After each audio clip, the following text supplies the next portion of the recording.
सबसे पहले हम बात करते हैं राइट टू इंफॉर्मेशन के रूल्स क्या हैं।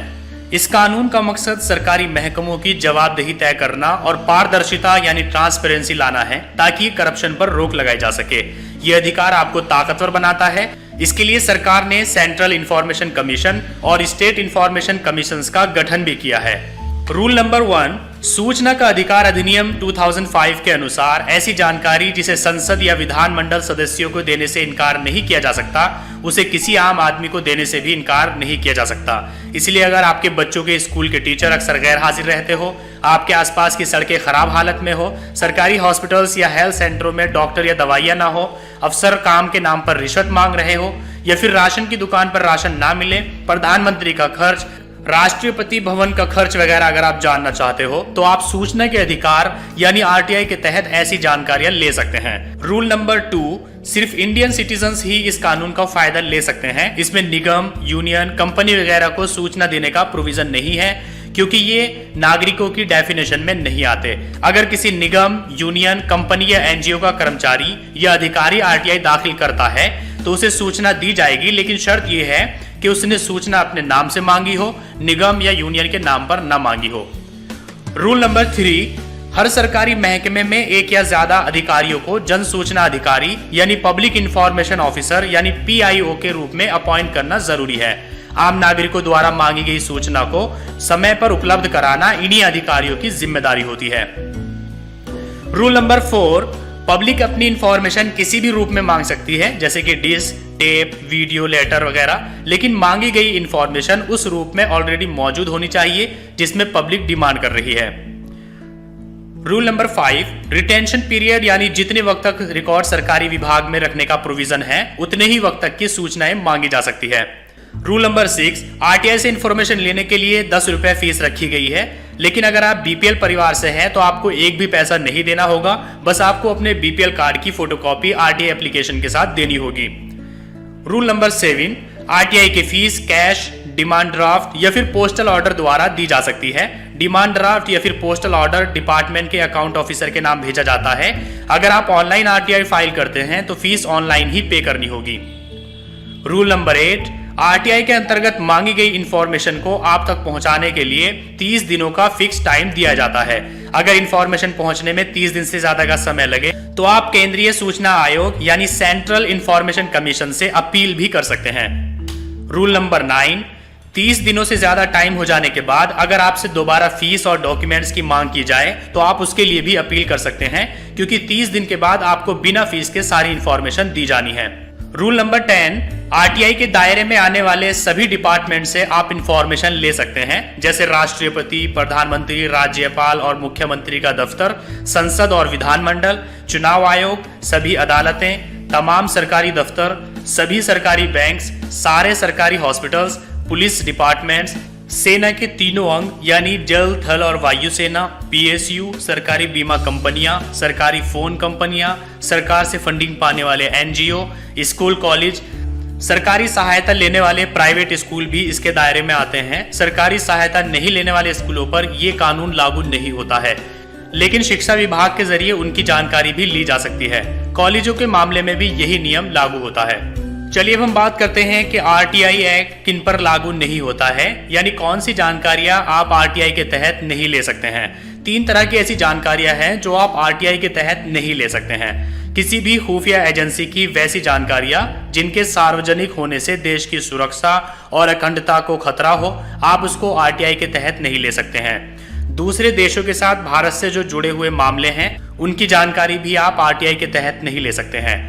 थर्ड पार्टी यानी प्राइवेट सेक्टर से जुड़ी हुई जो जानकारियां है वो भी आप आरटीआई के तहत नहीं ले सकते हैं, लेकिन सरकार के पास इन प्राइवेट सेक्टर्स की जो भी जानकारियां है वो आप इनसे संबंधित सरकारी विभाग के जरिए हासिल कर सकते हैं। चलिए हम बात करते हैं कि आरटीआई एप्लीकेशन लिखी कैसे जाती है।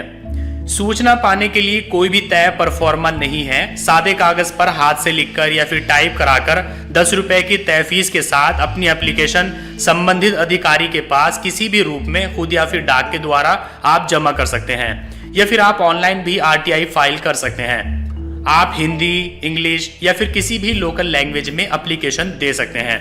एप्लीकेशन में आपको लिखना चाहिए कि आपको क्या सूचना चाहिए और कितने टाइम पीरियड की सूचना चाहिए। आवेदक को सूचना मांगने के लिए कोई वजह या फिर पर्सनल ब्यौरा देने की कोई जरूरत नहीं है। उसे सिर्फ अपना पता देना होगा। फोन नंबर या फिर मोबाइल नंबर देना जरूरी नहीं है, लेकिन नंबर देने से सूचना देने वाला विभाग आपसे कांटेक्ट कर सकता है, इसलिए नंबर दे देना चाहिए। जैसे कि आप मान लीजिए कि मुझे पब्लिक वर्क्स डिपार्टमेंट यानी PWD से मेरे घर के आगे से गुजरने वाली रोड के बारे में कुछ जानकारी लेनी है, क्योंकि वो बनाने के कुछ समय के बाद ही उखड़ गई है। तो मैं कुछ इस तरह से लिखूंगा, सेवा में जन सूचना अधिकारी, सार्वजनिक निर्माण विभाग, गुड़गांव, हरियाणा। विषय सूचना का अधिकार कानून 2005 के तहत आवेदन।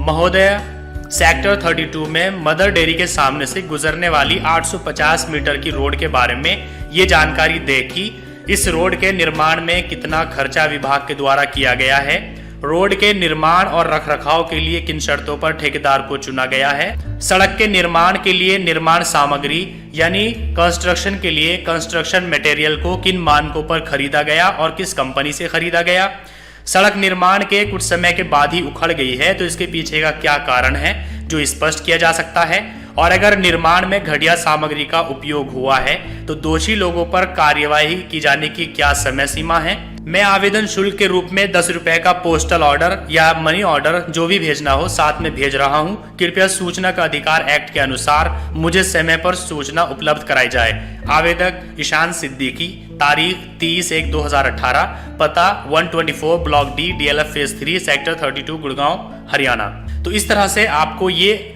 RTI के लिए एप्लीकेशन लिखनी है। चलिए अब बात करते हैं कि RTI के तहत इंफॉर्मेशन देने से कब इनकार किया जा सकता है। कुछ खास हालात में ही जन सूचना अधिकारी आपकी एप्लीकेशन लेने से इनकार कर सकता है, जैसे कि अगर एप्लीकेशन किसी दूसरे जन सूचना अधिकारी या फिर पब्लिक अथॉरिटी के नाम से हो, या अगर आप ठीक तरह से सही फीस का भुगतान न कर पाए हो, या अगर आप गरीबी रेखा से नीचे के परिवार के मेंबर के रूप में फीस से छूट मांग रहे हैं लेकिन इससे जुड़े सर्टिफिकेट की फोटोकॉपी आप नहीं दे पाए हैं, या फिर अगर कोई खास सूचना दिए जाने से सरकारी विभाग के संसाधनों यानी रिसोर्सेज का गलत इस्तेमाल होने की आशंका हो, या फिर इससे रिकॉर्ड्स को देखने में किसी नुकसान की आशंका हो, तो फिर अधिकारी आपको RTI के तहत इंफॉर्मेशन देने से मना भी कर सकता है। अगर RTI को जनसूचना अधिकारी रिजेक्ट कर देता है तो भी आवेदक को कुछ सूचनाएं वो जरूर देगा, जैसे कि रिजेक्शन की वजह, उस टाइम पीरियड की जानकारी जिसमें रिजेक्शन के खिलाफ अपील दायर की जा सकती है, उस अधिकारी का नाम और पता जिसके यहाँ इस फैसले के खिलाफ अपील की जा सकती है। अगर कोई अधिकारी आपको सूचना देने से मना करता है या फिर जानबूझकर देरी करता है या फिर फैक्ट्स को छुपाने की कोशिश करता है तो उसके लिए आप अपील कर सकते हैं। ऐसा करने पर संबंधित अधिकारी पर रोजाना के हिसाब से 250 रुपए के अनुसार 25,000 रुपए तक का जुर्माना लगाया जा सकता है। चलिए अब हम बात करते हैं RTI के इंपॉर्टेंट सेक्शंस के बारे में कि RTI एक्ट 2005 में कौन कौन से सेक्शंस इंपॉर्टेंट हैं। सेक्शन 6 सब सेक्शन 1 में बताया गया है कि आपको एप्लीकेशन कैसे देनी है। सेक्शन 6 सब सेक्शन 3 में बताया गया है कि अगर आपका आवेदन किसी गलत डिपार्टमेंट में चला जाता है तो वो डिपार्टमेंट उसको सेक्शन 6 सब सेक्शन 3 के अंतर्गत सही विभाग में 5 दिन के अंदर अंदर भेज देगा। सेक्शन 7 सब सेक्शन 5 में बताया गया है कि BPL कार्ड वालों को कोई RTI शुल्क नहीं देना होता। सेक्शन 7 सब सेक्शन 6 इसमें बताया गया है कि अगर RTI का जवाब 30 दिन में नहीं आता है तो फिर आपको RTI के तहत सूचना फ्री में दी जाएगी। सेक्शन 8 में बताया गया है कि RTI में वो सूचना नहीं दी जाएगी जो देश की अखंडता और सुरक्षा के लिए खतरा हो या फिर विभाग की अंदरूनी जांच को प्रभावित करती हो। सेक्शन 18 में बताया गया है कि अगर कोई अधिकारी जवाब नहीं देता है तो उसकी शिकायत सूचना अधिकारी को दी जानी चाहिए।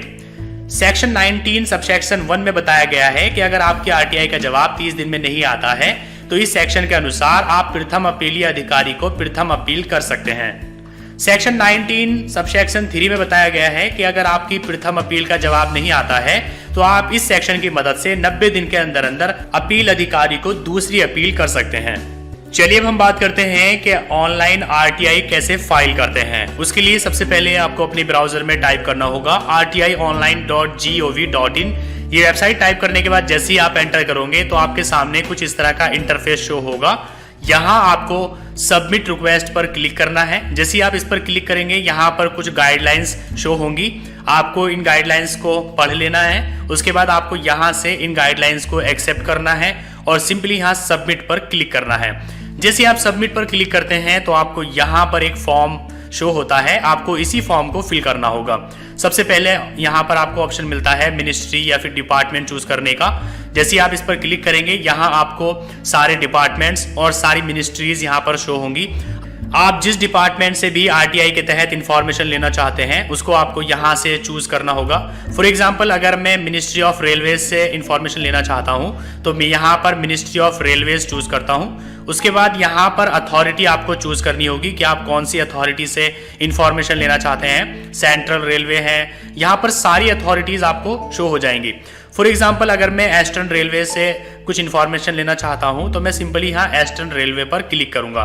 उसके बाद यहाँ पर आपको अपना नेम देना होगा। नेम देने के बाद आपको यहाँ पर अपना जेंडर चूज करना है। उसके बाद आपको अपना एड्रेस फिल करना है। नीचे आपको यहाँ पर अपना पिन कोड डालना है। उसके बाद आपको यहाँ पर अपना स्टेट चूज करना है। नीचे यहाँ पर आपसे स्टेटस पूछा जा रहा है कि आप शहरी हैं या ग्रामीण हैं, आप यहाँ से चूज करेंगे। यहाँ पर आपसे एजुकेशनल स्टेटस पूछा जा रहा है कि आप लिटरेट है या इलिटरेट है, आप यहाँ से चूज करेंगे, अपनी एजुकेशन चूज करेंगे। यहाँ पर आप अपना मोबाइल नंबर देंगे, इस पर जो SMS अलर्ट है वो आपको मिलता रहेगा। यहाँ पर आपको अपनी ईमेल आईडी डालनी है। उसके बाद आपको ईमेल आईडी कंफर्म करनी है। उसके बाद यहाँ पर आपको एक क्वेश्चन पूछा जा रहा है कि क्या आप पॉवर्टी लाइन के नीचे हैं, यानी क्या आप गरीबी रेखा के नीचे हैं। अगर आप इसको यस करेंगे तो यहाँ आपको अपना BPL कार्ड नंबर देना होगा, कार्ड इश्यू डेट देनी होगी और इश्यूइंग अथॉरिटी देनी होगी। इससे क्या होगा कि इससे आपको आरटीआई की कोई फीस पे नहीं करनी पड़ेगी। लेकिन अगर आप पॉवर्टी लाइन के नीचे नहीं है तो फिर आप यहाँ से नो करेंगे। उसके बाद यहाँ पर देखिए आपको पूरा एक बॉक्स मिल जाता है। इस बॉक्स में आपको अपनी एप्लीकेशन टाइप करनी है। इस डिपार्टमेंट से आप जो भी इंफॉर्मेशन लेना चाहते हैं वो आप पॉइंट में करके यहाँ पर लिखेंगे।